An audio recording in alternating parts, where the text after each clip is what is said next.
We're continuing with part 5 of the classic tradition of haiku, and we're reading Buson. Buson was a painter and a poet. But we will just go into the poetry. Basho Sariti. Basho departed, and since then the year has never ended. He's part of the Back to Basho movement, he says. Basho departed, and since then the year has never ended. And what he's saying is,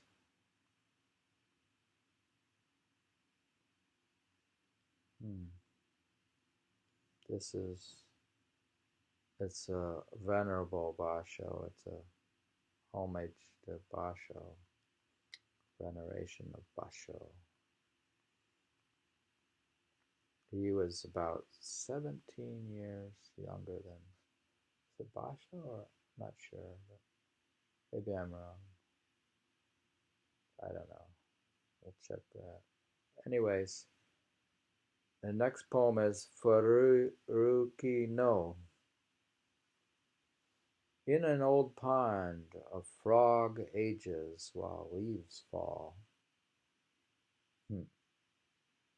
In an old pond, a frog ages while leaves fall. Here he's picking up on Basho's frog poem. And what's Basho's frog poem? By memory? Frog jumps in. Ancient pond. A frog jumps in. A sound of water. A resonance of water. So here he says, in an old pond, a frog ages while leaves fall. That's different, huh? It seems he is aging and it seems like a frog. Yeah, well, Basho is clearly aging. He already did age. That's Basho who wrote that? No, he's thinking, he's part of the Back to Basho movement. It's like 50 years later. So Basho is already aged. But the poem is not about Basho. Well, I think it refers to him. In an old pond, a frog ages while leaves fall. It doesn't have to be Basho. No, maybe the poem. Maybe not. Whoever wrote it. Could be just implied, but. Next poem, Haru no Umi. The spring sea swells and falls and swells, till the bell of tardy evening knells.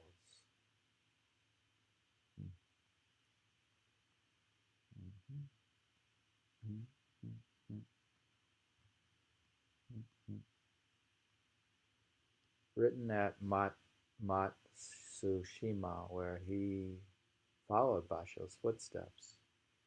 This haiku is considered a masterpiece of gently undulating onomatopoeia, matching in sound the sight of the sea circling around the pine tree islands. Oh, the sound must be like, it means the poem sounds like the sea. Anything else? I'll have to read the Japanese. Let me try that. No. I do too. Come on, bless you out. This sounds like the sea. Haru no Umi.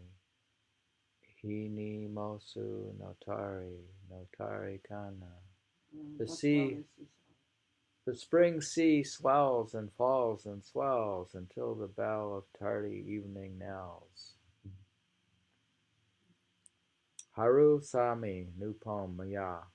Springtime rain, together, intent upon their talking, go straw raincoat and umbrella. Springtime rain, together intent upon their talking, go straw raincoat and umbrella. They somehow are going together. I like a straw raincoat. Here Buson's most noted haiku, but it is a mystery. Who are they? Two men? A woman and a man? What are they saying?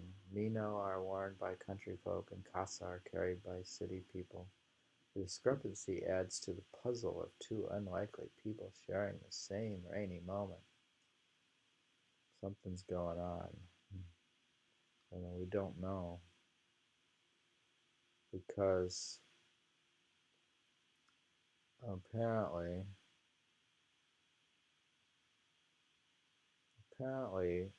the straw raincoat and the umbrella are different classes of people, or a man and a woman. Anyways, I'll read it. Springtime rain, together intent upon their talking, go, straw raincoat and umbrella. Something's happening, but we don't know. Ten Tiki Ni, next poem. Struck by a raindrop, snail closes up. Struck by a raindrop, snail closes up. No comments, no footnote. Next poem. Kazi Ichikajin. A gust of wind, and the water birds become white. A gust of wind, and the water birds become white. Why is that? Why do you think? Why do they become white? Really? Gust of wind and the water birds become white. When ruffled, the waterfowl's under feathers show white. Makes sense, I guess. When the wind comes, they turn white. Because they're under feathers, dear. We've seen that happen, haven't we? With a bird, maybe? You haven't seen it? Not sure. Yukazi Ya. Next poem. The evening breezes. The water splashes against a blue heron's shins. Remember, he's a painter, so he's looking at these things. The evening breezes. The water splashes against a blue heron's shins. Now he's got water splashing. Maybe he's going to paint that. Donald Keene calls this haiku a tour de force. Buson himself felt he had at last attained his ideal with this stanza. Now he thinks he's a hot poet writer. Poet. He's a great poet. What is it again? The evening breezes, the water splashes against a blue heron's shins. We're reading Buson, Yosa Buson. Next poem, Fundoshi Simiu. There's no loincloth on that butt blown in view in the spring breeze.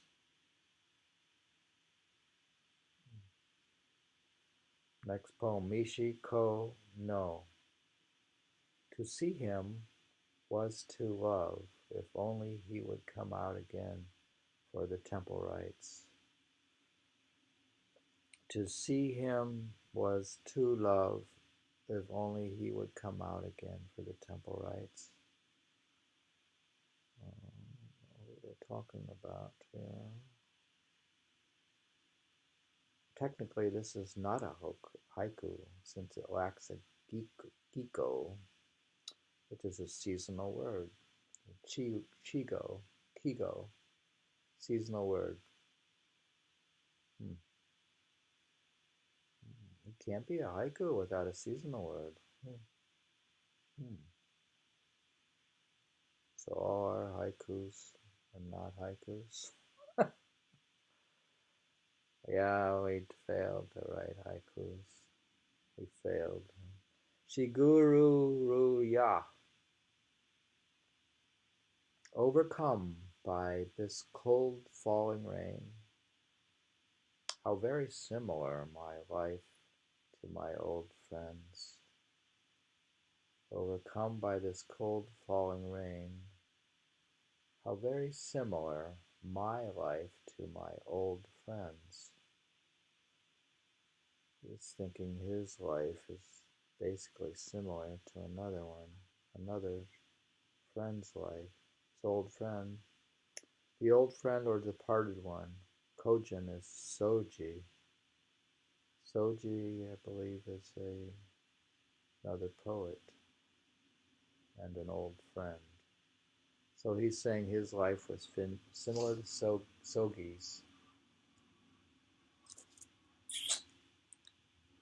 Probably was. Yo ni furu no mo. Long my labors and no longer young.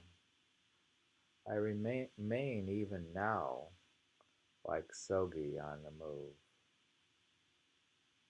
Long my labors and no longer young. I remain even now like Sogi on the move. Maybe he was traveling around. I don't know if he traveled like Basho. Probably did. The emphasis in these two haiku is not only on the hardships traveling beggar poets endured in their search for inspiration from the vicissitudes of nature, but also on their restless efforts to improve their art. Their search for the perfect poem expressing precisely what they saw, thought, felt, and meant. It's tough. You have to travel, and you have to express exactly. I read it again. Long my labors, and no longer young, I remain even now, like Sogi on the move. From actually on the move from lodging to lodging. So the whole poem is long my labors and no longer young, I remain even now like Sogi on the move from lodging to lodging. Next poem we have the famous bird, the Hototogisu. Hototogisu matsu ma mayako no. For the cuckoo I wait here in the capital, beneath the vain skies of hoping. For the cuckoo I wait here in the capital, beneath the vain skies of hoping. Well, I don't know if he's going to find the bird in the capital. Let's see what he says. Buson headed this haiku. I've lived in Kyoto, Miyako, more than 20 years, but I have only been fortunate enough to hear Hoto to Gisu twice. So the whole time he's in the capital, I guess he only heard the bird twice because it's not maybe in the capital. Hmm. Hmm. Goodness.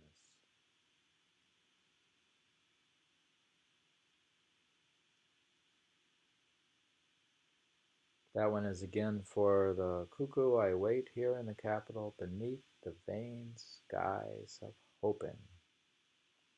Next poem is Fuji Hototsu. Fuji alone remains unburied. The young leaves. Fuji's unburied. Something must be buried. Mount Fuji, an extinct volcano, has greenery only at its base. Spring verdure surrounded the low-lying hills, but Fuji itself was naked. Buson did not write the words for Mount Fuji, but simply drew an instinctively recognizable cone shape and connected the poem in the words. Here he has artwork with poetry, I think. I actually saw an exhibit, I think, it may have been him at the Japan Society. I don't know what it was, but so we're reading from Yosa Busan, part 5 of the classic tradition of haiku.